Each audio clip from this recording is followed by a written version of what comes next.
Now, the third play we're going to talk about real quick, third play in the series, is going to be the waggle. Okay, the waggle, when you normally run it, has the fullback in the flats. He's usually going to be the guy, once that quarterback turns his head, any kind of pressure, that's his kind of relief valve. He's going to kind of throw it to him. Well, there's not a fullback here. Okay, so there's nobody to, come out of the backfield into the flats.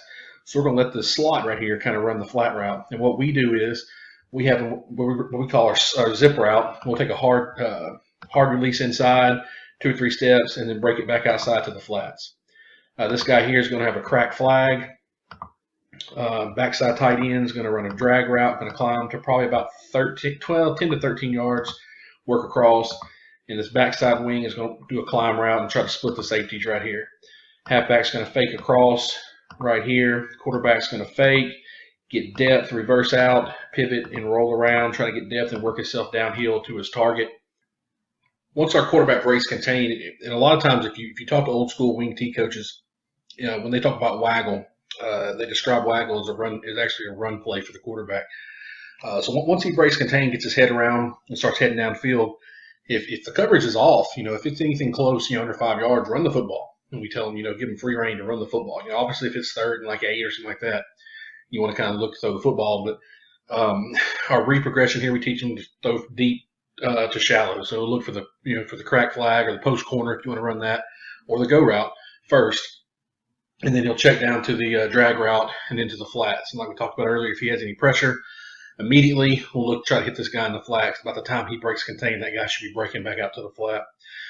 Pass blocking wise, blocking scheme, we're going to seal down with our tackle.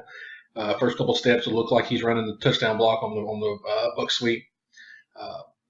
Backside guard or play side guard, depending on how you look at it, is going to he's going to log this in right here, get some depth, work his hips around, and log that in.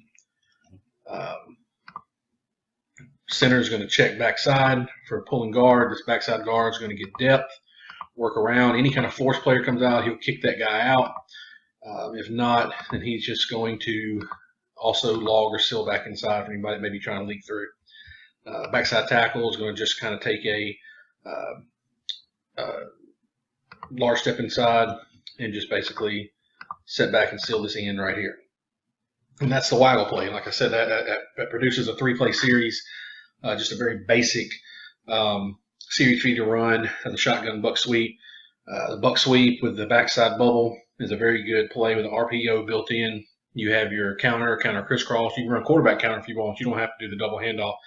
You can just run straight quarterback counter if you want to. And then you have your waggle play or your bootleg, depending on how you call it.